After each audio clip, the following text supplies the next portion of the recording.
Tushda dori darmon ko'rishning ta'birlari.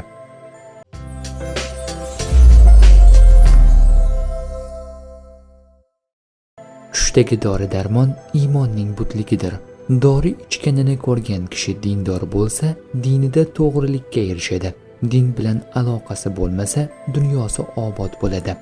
Tushdagi dori ichish ilm, nasihat va bulardan foydalanishga ishoradir. Tushda dorini rad etish, ichmaslik haq yo'lidan qaytish daragidir. Habdori dunyoga hirs qo'yish, dorini ichganligi rizq nasiba, yutganligi isyonkor uchun ilmdan hazar qilishdir.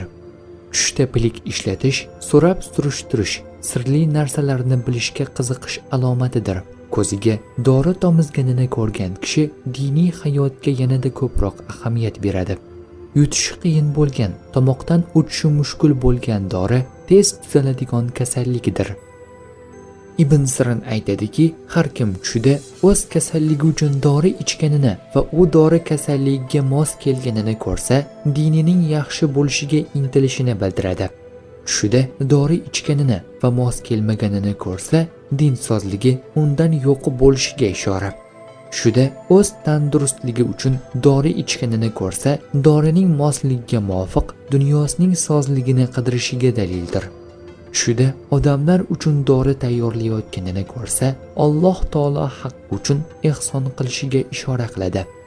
Tushida tayyorlagan dorilari quriyotganini ko'rsa, g'am anduhdan xalos bo'lishini bildiradi. Kirmoniy aytadiki, tushida dori ichganini va dori uning ichini qattiq surganini ko'rsa, unga ziyon yetishiga dalildir. Buning aksini ko'rsa, xayr va manfaat topadi. Tushida dori ichganini va aql hushi o'zidan g'oyib bo'lganini ko'rsa, g'am anduhdan ozod bo'lishini bildiradi. Ja'far Sodiq aytadiki, har qanday sariq dori bemorlik va ranj bo'ladi.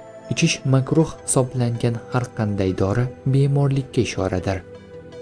Tush ta'birlari bashorat emas, barcha narsani bilguvchi zot yagona Allohdir.